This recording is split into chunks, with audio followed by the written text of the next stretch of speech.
Pujian lagi yang mengatakan sungai-sungai cinta.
kesaksian pujian.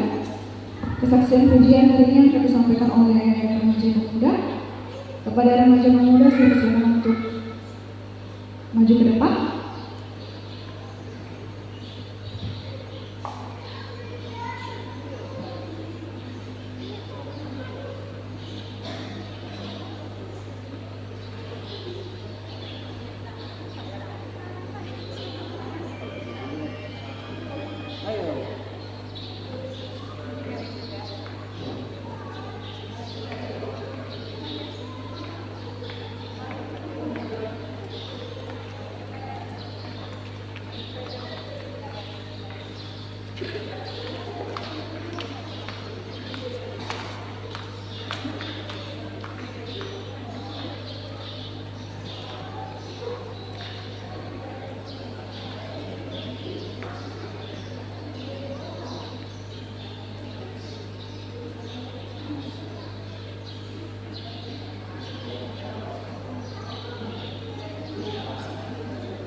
Jika masih ada anggota jemaat yang ingin menyampaikan kesaksiannya, silakan.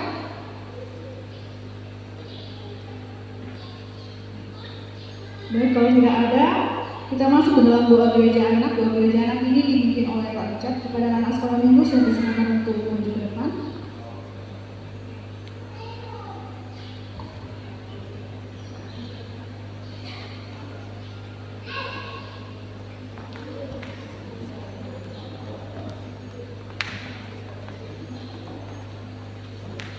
Ayo bilangan. Cepat.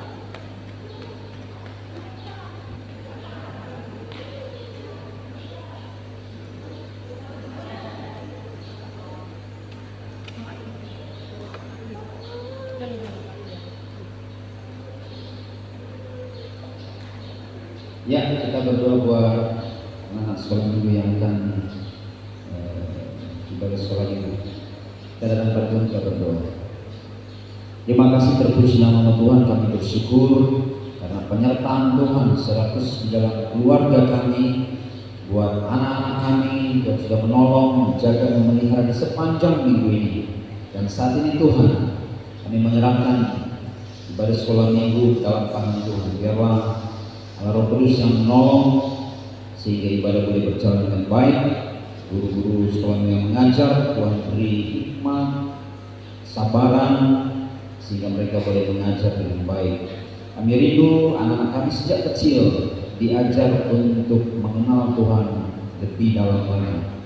Terima kasih terpuji namanya Tuhan. Kami serahkan ibadah mereka ke dalam tangan Tuhan. Di dalam nama Yesus kami berdoa dan mengucap syukur. Amin.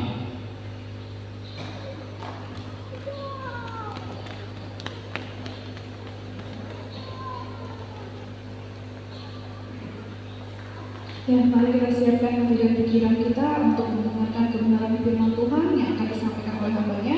Namun sebelum kita mendengarkan kebenaran firman Tuhan, mari kita mengangkat satu suara yang mengatakan sembah aku. Jemaat Tuhan dipersilakan untuk bangkit berdiri.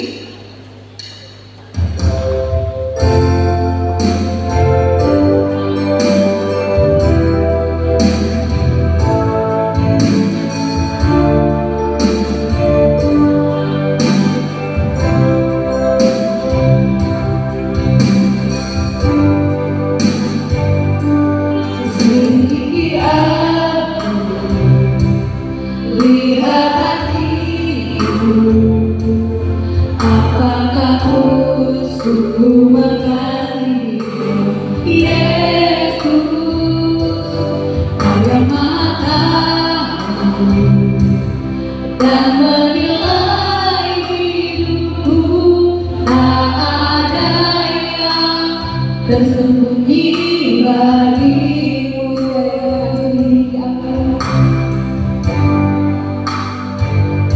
selidiki aku, lihat hatiku, apakah ku sungguh mengasihimu, Yesus, Kau yang Maha Tahu dan menilai hidupku, tak ada yang tersembunyi bagimu. Telah kulihat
boleh beribadah bersama-sama.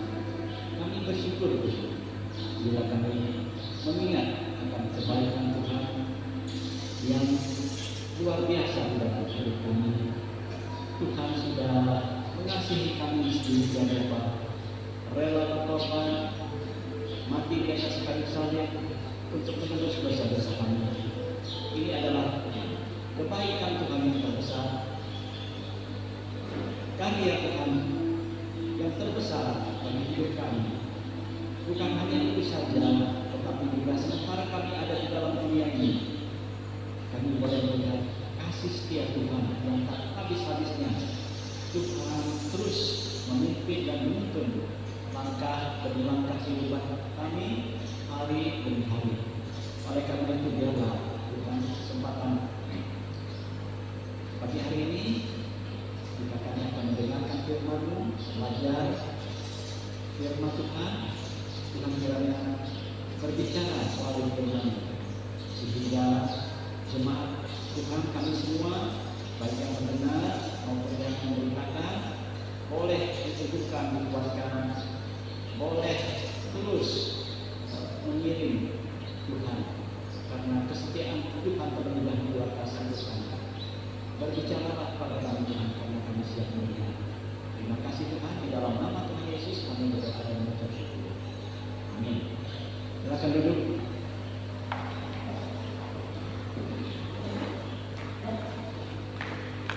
Shalom. Saya sangat senang dan bersyukur ada kesempatan sekian kalinya untuk boleh hadir bersama-sama jemaat GKI Bethesda. Bapak Ibu, saya ingat kalau dulu gereja ini di depan ya, terbuat dari kayu waktu itu. Di bawahnya itu kalau mau piara ikan bisa itu ya, ikan bisa. Waktu itu gembalanya pendeta Penggelnya yang sekarang adalah ketua daerah. Bapak Ibu, kalau kita menuju gereja yang lama dulu itu mesti dari kompleks ya, dari kompleks Mitra Kasih kita tembusnya ke sana. Nah sekarang sudah dekat dari sini dan sampai ada jalan baru. Dan saya lihat luar biasa ini gereja besar, cukup bagus tehelnya ini, meskipun belum ada plafon, tapi ini sangat nyaman dirasakan. Meski nggak pakai AC, tapi suasananya tetap dingin ya. Nah, banyak perubahan saya melihat gereja ini ya. Dulu ya kurang lebih juga ya. Cuman orangnya itu banyak berubah, mungkin para pekerjanya. Ada beberapa yang tetap saya kenal, BPJ, Pak Richard, Pak Kris, Ibu siapa namanya? Ya, Ibu Andri tadi ada, tapi melayani sebagian. Tapi sebagian mungkin saya sudah nggak kenal karena terganti. Tapi meskipun demikian, saya percaya bahwa gereja Bethesda ini mempunyai potensi, Bapak Ibu. Sekali lagi saya katakan, mempunyai potensi yang sangat besar. Karena sebentar lagi ada pabrik gitu ya, ada pabrik kurang lebih 2.000 sampai 3.000 saya dengar itu. Ini dekat di sini. Nah, kita pastilah Tuhan mau mempersiapkan sebelumnya ini untuk melayani orang-orang yang ada di sekitar ya, baik yang sudah percaya maupun belum. Bapak Ibu, saya kemarin ditugaskan oleh ketua daerah untuk melayani di sini karena beliau pergi ke daerah untuk melayani dan pengangkatan BPJ di mana itu, di Sekarang apa di mana ya? Saya sendiri sebagai ketua komisi KI daerah Kota Timur. Jadi karena beliau berangkat, sementara belum ada gembala, 1 Maret ya akan hadir beliau di sini, Ibu Fatima, Ibu Evangelis Fatima, dan bersama Pak Andrew nanti hadir untuk sekalian menyampaikan firman Tuhan dan terjemahan kudus. Nah, kami berharap daerah ibu ini boleh melayani dengan segenap hatinya. Kalau waktu konsultasi penerimaan Ibu Fatimah ini sebelum diterima, saya waktu hadir, saya melihat beliau ini cukup potensi ya untuk melayani, meskipun wanita, tetapi dia memang konsentrasinya di bidang anak dan remaja S2-nya itu, tetapi beliau juga punya pandangan yang baik ke depannya untuk generasi kita, anak kecil maupun untuk jemaat Tuhan. Mari biarlah apa yang Tuhan berikan, sediakan, kita dukung bersama-sama pelayanan untuk kemajuan bersama dan untuk kemuliaan Tuhan. Baik Bapak Ibu, kita akan mendengar firman Tuhan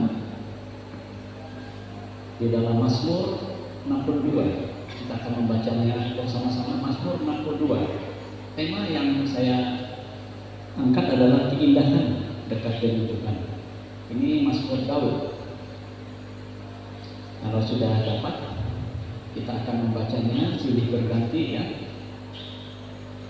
Perasaan tenang dekat Allah. Untuk pemimpin biduan menurut Yedutun, Mazmur Daud. Jemaat,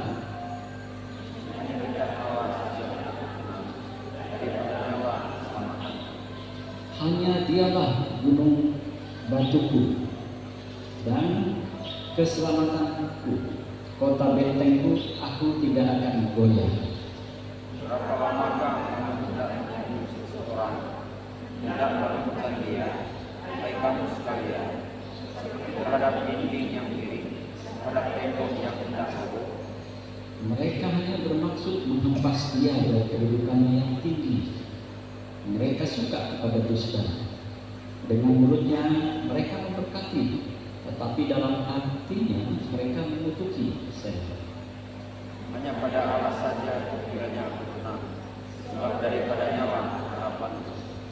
Hanya dialah gunung batuku dan keselamatanku, kota bentengku, aku tidak akan goyah.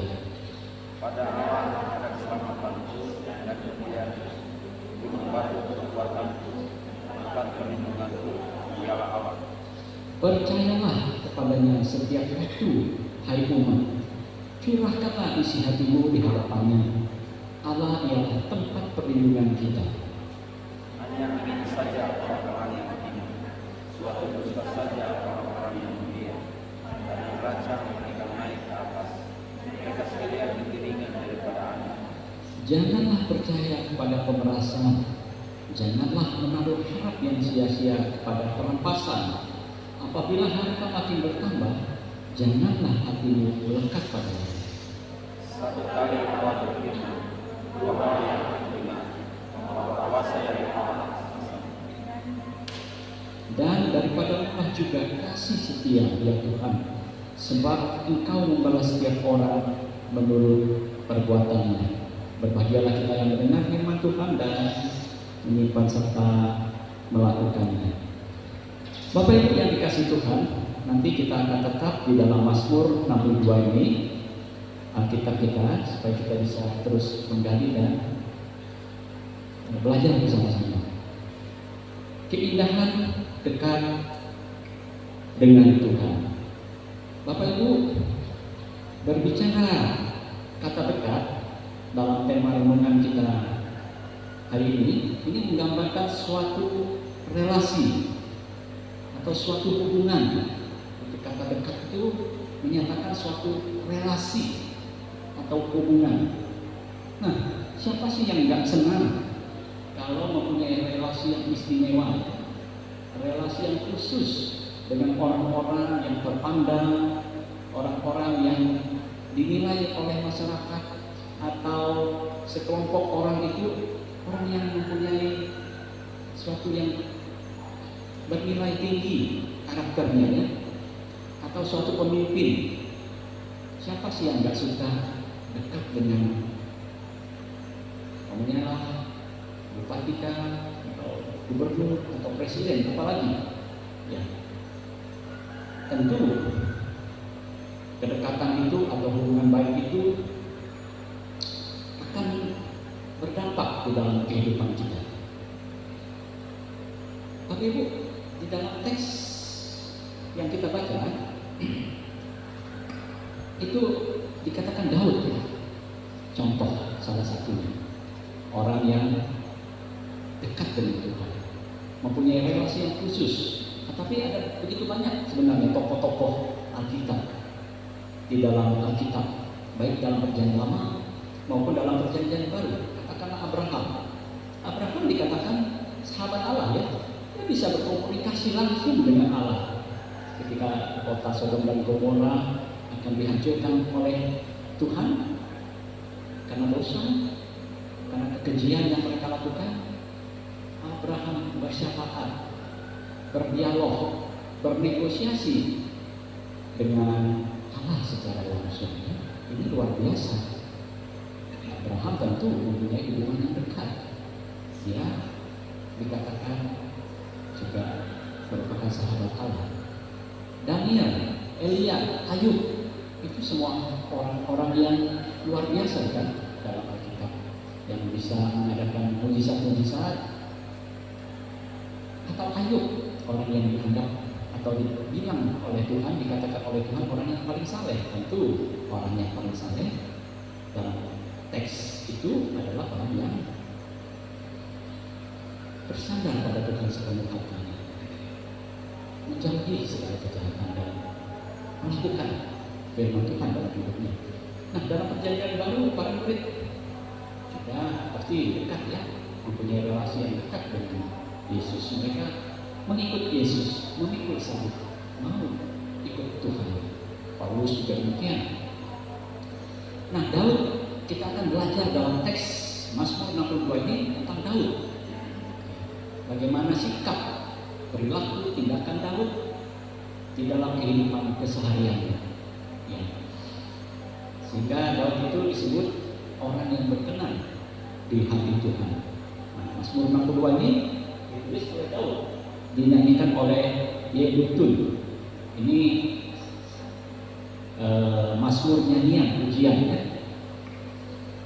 Dalam Mazmur 62 ini Daud mengungkapkan perasaan hatinya bahwa hanya dekat Allah saja ada ketenangan. Daud mempunyai pengalaman yang luar biasa. Bapak Ibu, kita tahu sejak muda dia menggembala domba, ya, ditugaskan oleh ayahnya. Dia juga berhadapan dengan beruang, binatang-binatang buas, tetapi dia bisa mengalahkan binatang-binatang itu atas kekuatan dan pertolongan Tuhan. Sejak muda saya percaya dia sudah belajar firman Tuhan. Dia sudah mengenal firman Tuhan dan dia sudah mempunyai pengalaman pribadi yang banyak, ya, dengan Tuhan. Tatkala menghadapi Goliat, kita kenal kan? Ini pasukan perang. Tingginya, seperti raksasa itu, bawa perlengkapan perang yang lengkap. Tapi Daud, dia bawa perlengkapan perang, dia kedodoran, nggak bisa dia lepas, nggak bisa pakai itu. Tetapi dia percaya menghadapi kesulitan dan tantangan terberat ini dengan Tuhan dia bisa melakukannya. Ini iman yang luar biasa pengalaman. Lalu ketika Saul menjadi raja, Daud diurapi. Saul tidak terima rupanya, dia ingin membunuh Daud. Daud dikejar-kejar, melarikan diri, bersembunyi di gua-gua. Apa itu? Nah, dalam kesunyian, dalam kesendirian ini kita tahu bahwa Daud tetap bersekutu dengan Tuhan. Jadi penulisan Mazmur 62 ini dilatar belakangi oleh keadaan pengalaman Daud ketika dia melarikan diri dan mencari tempat perlindungan yang aman. Ini saat dia dikejar oleh Absalom, bukan Saul.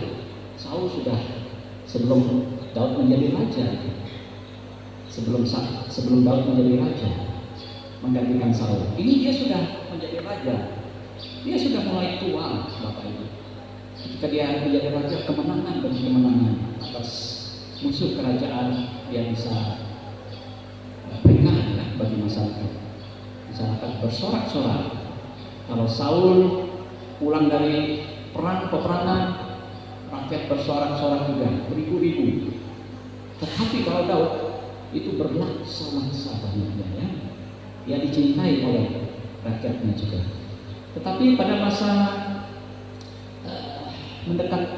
mendekat tua, ya, kalau dia bilang dikatakannya dalam firman ini, seperti tembok mau roboh sebenarnya saya itu dilukiskannya. Sudah seperti tembok mau roboh. Ini anaknya sebenarnya anak kesayangan Daud. Daud sangat sayang kepada dia, tetapi ya itulah anak, banyak anak mungkin ingin menggantikan ya, banyak anak kan posisi semua juga ingin menjadi raja mungkin ya, dan perilakunya ini memang agak berbeda Absalom, sehingga dia ingin mengkudeta ayahnya. Dia bawa ada panglima perang juga yang mengejar Daud. Daud lari juga. Jadi ini Daud lari sembunyi juga. Nah, dalam kegelisahan gula-gulananya itu Daud menemukan bahwa sekali lagi bahwa ketenangan dan keselamatan itu sumbernya adalah Tuhan semata-mata, ya. Baik ketika waktu muda maupun tua, Daud tahu Tuhan yang dia kenal itu tetap sama. Kasih setianya tidak pernah berubah. Maka Daud merasa tenang dan aman meskipun di dalam pengasingan. Yang kita tahu cerita akhirnya Absalom akhirnya terbunuh, ya, atau dibunuh oleh Yoab, panglima perang Daud. Ya, bekas panglima perang Daud. Bukan Daud yang membunuh. Daud sama sekali tidak bermaksud membunuh anaknya. Tidak akan mungkin. Itu anak kesayangan. Bahkan setelah mendengar kematiannya, dia berkabung, ya. Daud sangat sedih dan berkabung. Ini menandakan bahwa Daud sangat mengasihi anaknya. Itu ya, dan tidak ada niat untuk mencelakakan. Bapak Ibu, di dalam relasi kedekatan dengan Tuhan, Daud menemukan yang pertama ketenangan yang sejati. Coba kita buka Mazmur 62 tadi, ya. Ayat 2, kita lihat kembali ayat 2. Hanya dekat Allah saja aku tenang, daripadanya lah keselamatanku. Hanya dekat Allah saja aku tenang. Bapak Ibu, kalau kita berada di dalam situasi yang kritis, situasi yang mencekam, situasi yang penuh dengan kedaruratan, ya, bagaimana kita bisa tenang? Sangatkah kita bisa tenang? Nah, kita bisa belajar dalam situasi yang dikejar-kejar oleh anaknya. Anaknya ini bukan hanya anaknya saja, Bapak Ibu. Dia bawa tentara banyak. Sebagian itu pengikut Absalom untuk membunuh Daud dengan harapan mereka nanti akan memerintah, ya. Pengikut-pengikutnya juga kecipratan gitu, ya. Kecipratan kalau anaknya jadi kudeta terjadi, Bapak Ibu. Nah, hanya dekat Allah saja aku tenang, di dalam situasi yang genting sekalipun. Daud menemukan ketenangan yang sejati di dalam Tuhan. Pernahkah kita mengalami situasi yang genting, lalu kita tetap tenang? Oleh karena kita tahu siapa Allah yang kita percaya. Ini menjadi pertanyaan bagi kita, Bapak Ibu. Nah, ayat 6, hanya pada Allah saja kiranya aku tenang, sebab daripadanya lah harapanku. Itu ayat yang ke-6 ya. Ketenangan yang sejati. Daud simpulkan, Daud temukan. Lalu yang kedua adalah iman dan pengharapannya di dalam Tuhan tetap dan semakin kokoh. Ayat 3, hanya dialah gunung batuku dan keselamatanku, kota bentengku, aku tidak akan goyah. Daud menceritakannya seperti itu. Daud menggambarkannya, Allah itu gunung batu dan keselamatan. Bukan hanya keselamatan pribadinya, tetapi juga menjadi gunung batu. Artinya batu karang itu yang tidak bisa digoyahkan. Daud bisa temboknya jadi miring, sudah mau rebah dia. Tapi ingat, siapa yang menopang dia? Dia berdiri di atas mana fondasinya ya. Jadi biarpun miring-miring, tetap berdiri.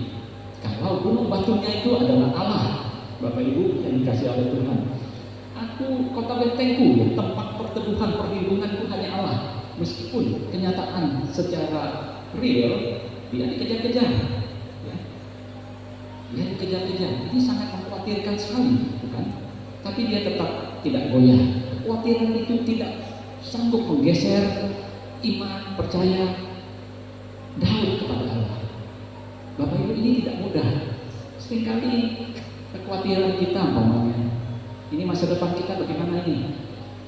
Banyak efisiensi kerja, banyak PHK. Sebentar lagi jangan-jangan kita di PHK. Khawatir kita. Ini inflasi, ini masa resesi global, Bapak Ibu, bukan? Bagaimana masa depan kita? Masa depan anak-anak kita? Itu tentu menjadi pemikiran dan pergumulan hidup kita yang tidak ringan ya, tidak ringan. Tetapi bolehkah kita meletakkannya kepada Tuhan seperti Daud? Tetap percaya bahwa yakin Tuhan akan tetap menolong. Nah, kemudian yang ketiga, dia memiliki perspektif yang benar. Seringkali dikala saat kita menghadapi situasi-situasi yang sulit, Bapak Ibu, kita terpengaruh kekhawatiran negatif pikiran kita ya. Itu yang menjadi perspektif kita. Ini bakalan PHK, nanti kalau PHK nggak ada pekerjaan, lalu waduh, bagaimana ini ke depannya? Semua kita sebagai orang tua maupun orang-orang muda mungkin yang akan mau bekerja, yang mau sekolah juga akan memikirkan masa depan itu ya. Dan kadang seringkali perspektif kita itu negatif. Tetapi Daud, coba lihat perspektif Daud di ayat yang ke-10. Coba kita lihat. Hanya angin saja orang-orang yang hina, suatu dusta saja orang-orang yang mulia. Padanya neraca mereka naik ke atas, mereka sekalian lebih ringan daripada angin. Daud tahu bahwa memang tantangan dan persoalan itu nyata ya. Tapi percayalah, itu hanya sementara. Daud ketika dikejar-kejar itu, dia tahu bahwa hanya angin saja yang meyakinkan dirinya. Kalau mereka itu dihembus oleh Tuhan sekaligus rebah semua ya. Daud punya pengalaman pribadi yang hebat itu dalam peperangan, tidak bisa diragukan. Jadi dia meyakinkan dirinya, dia harus mempunyai perspektif yang benar. Janganlah percaya kepada yang lain itu, janganlah percaya kepada pemerasan, jangan menaruh harap yang sia-sia pada kerampasan. Apabila harta makin bertambah, janganlah hati melekat padanya. Jangan menaruh kepercayaan kita kepada yang lain selain Tuhan. Harta, keuangan kita yang mapan. Oh, jangan coba-coba Bapak Ibu sebentar bisa lenyap, sebentar bisa ditelan angin. Jadi berbahagialah orang yang menaruh harapannya pada Tuhan, yang bersandar pada Tuhan, ya, bukan pada hikmatnya, bukan pada kekuatannya, bukan pada hartanya, ya, bukan juga kepada perampasan.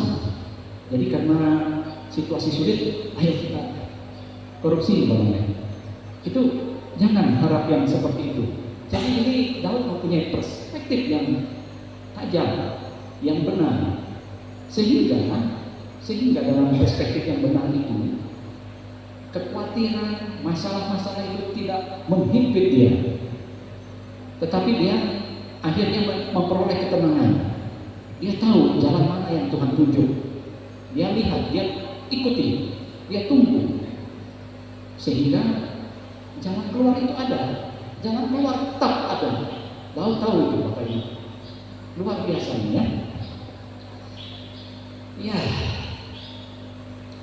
Jadi bila kita melihat pengalaman Daud itu, timbul pertanyaan, apa yang menyebabkan Daud begitu mampu menghadapi situasi-situasi yang sangat sulit tersebut? Ada dua pokok yang mendapat perhatian. Yang pertama, Daud percaya sepenuhnya pada Allah. Yang ayat 9 tadi itu, ya. Ayat 9 tadi, percayalah kepadanya setiap waktu, hai umat, curahkanlah isi hatimu di hadapannya. Jadi Daud dari muda sampai tua dia tetap percaya, dan dia mengajak kita untuk setiap waktu percaya, yakin kepada Tuhan. Lalu Daud juga taat pada firman Tuhan. Ayat 11-nya.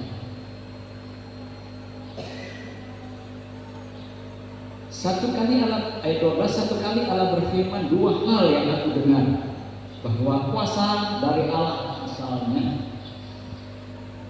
Jadi taat, ya. Kekuasaan ini memang ada batasnya, tetapi kalau bukan Tuhan yang memberikan, kalau bukan Tuhan yang mengakhiri, niscaya dia tetap kokoh. Jadi dia taat pada firman Tuhan, taat percaya penuh pada Tuhan, dan taat pada firman Tuhan. Bahwa kalau Tuhan tidak mengizinkan dia mati, umpamanya dibunuh atau mengalami kudeta, tidak akan, dia tetap berada dalam takhta pemerintahan. Bahkan kita tahu bahwa takhta Daud itu tetap selama-lamanya. Bukan hanya waktu Daud masih hidup, setelah Daud mati, meninggal, takhta Daud itu tetap selama-lamanya. Dari keturunan Daudlah lahir Yesus Kristus, bukan? Dari sekian keturunan itu. Dan Yesus Kristus ini mewarisi secara historis itu takhta Daud, tetapi secara rohani dia adalah Allah, dia yang memerintah sampai selamanya, tak berkesudahan. Jadi kalau kita mengenal Yesus Kristus itu sebagai Allah kita yang memerintah dunia ini, di surga, di dunia, semua kuasa ada di dalam dia sampai selama-lamanya, luar biasa kita yang percaya kepada dia, kan? Nah, oleh karena itu kesimpulan kita adalah Tuhan sangat dapat dipercaya dan diandalkan dalam segala situasi kehidupan. Dia tetap setia sebagai Allah, sekaligus teman yang sejati sepanjang masa. Hanya dia dan tidak ada yang lain mampu berbuat seperti itu, ya Bapak Ibu. Di dalam Mazmur 46, coba kita buka, kita baca Mazmur 46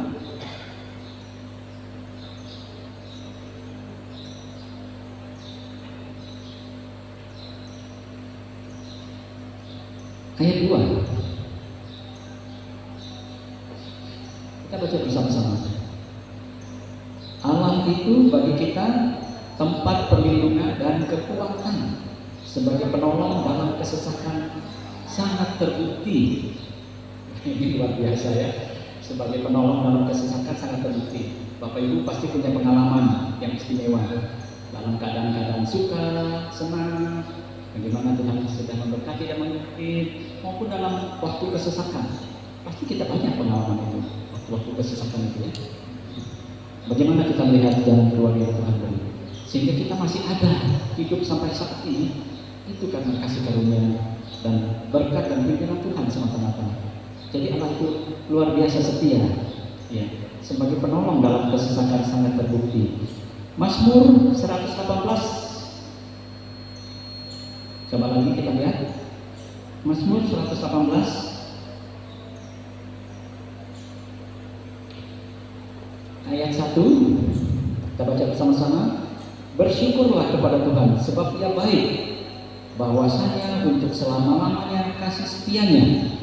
Kemudian ayat 4, biarlah orang yang takut akan Tuhan berkata, bahwasanya untuk selama-lamanya kasih setianya. Dalam kesesakan aku telah berseru kepada Tuhan. Tuhan telah menjawab aku dengan memberi kelegaan. Sebagai aplikasi, klik lagi aplikasi.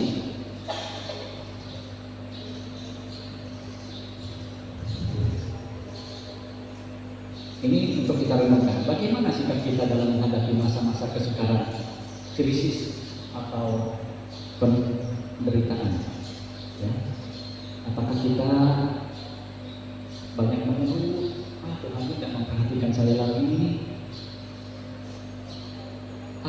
lebih baik saya mencari pertolongan lain selain Tuhan. Kalau sakit umpamanya, lebih baik saya pergi ke tukang tiup-tiup, tapi bukan ke dokter atau berdoa. Mungkin saja itu ya. Banyak sekali kalau kita menghadapi krisis itu, kadang-kadang kita larikan diri dari Tuhan. Kita anggap Tuhan itu tidak memperhatikan lagi sama kita.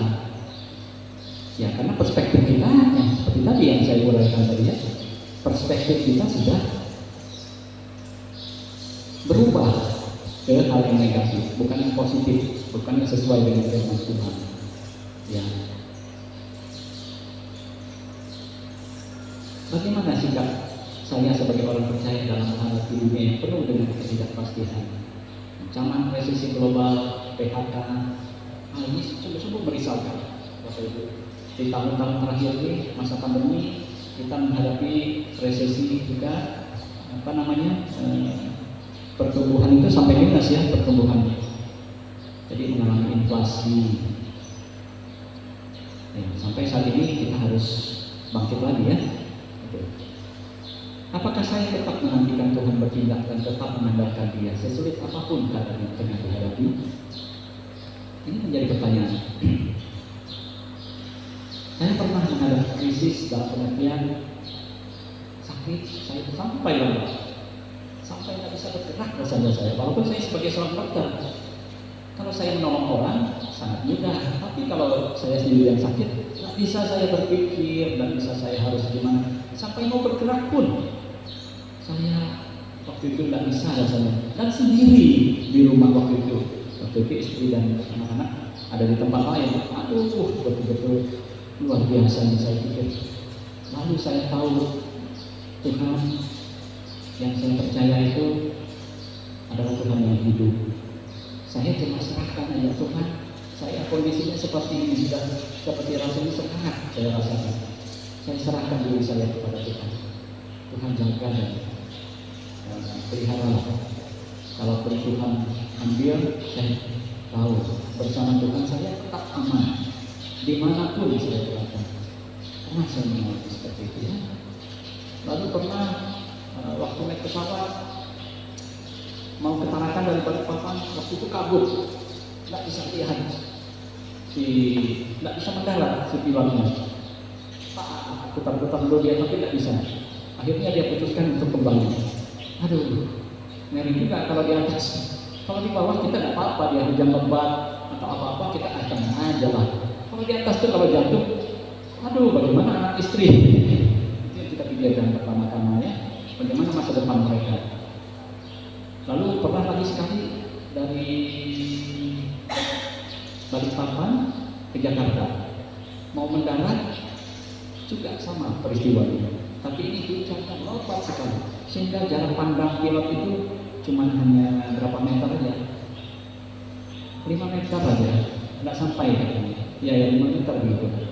Jarak pandang harusnya kan puluhan ribu ya, atau ribuan baru dia bisa mendarat dengan aman. Nah, putar-putar 3/4 jam, putar-putar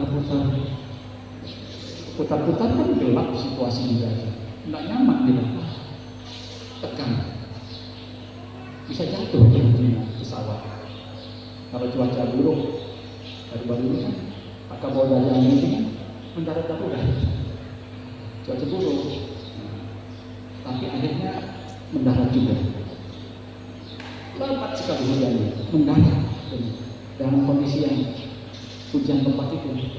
Saya sudah sampai di bandara juga, lihat hujannya lebat dan jarak pandangnya itu ini sekali. Syukurlah bisa tetap mendarat dengan selamat ya.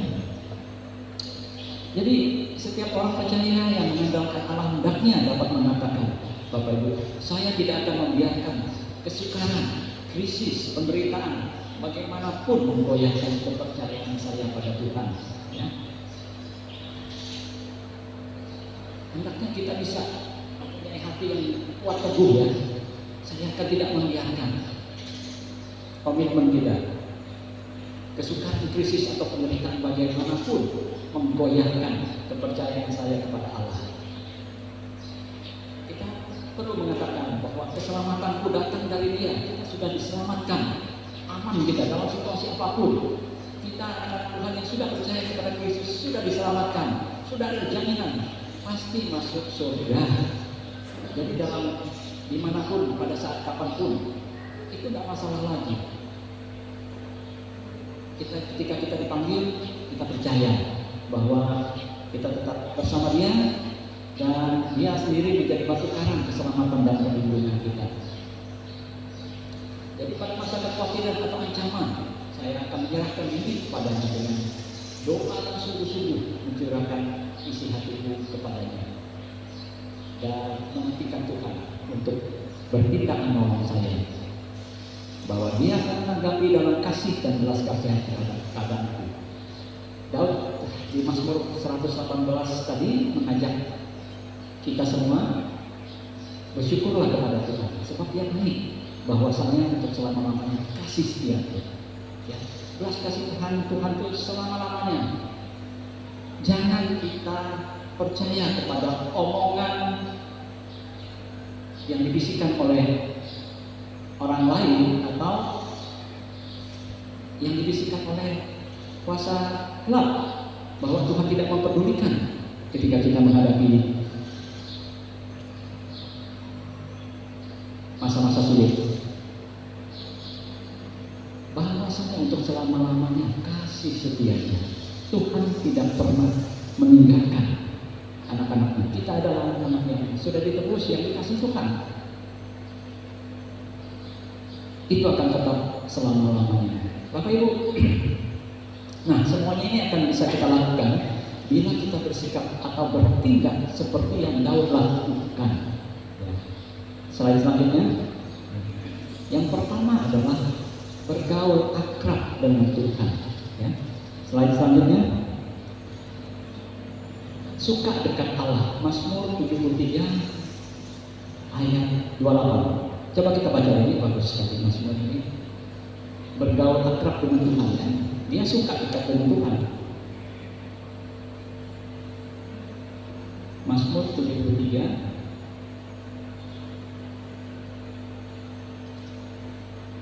ayat 28. Mazmur 73 ayat 28. Tetapi aku suka dekat pada Allah. Aku menaruh tempat perlindunganku pada Tuhan. Nah, coba kita lihat ini.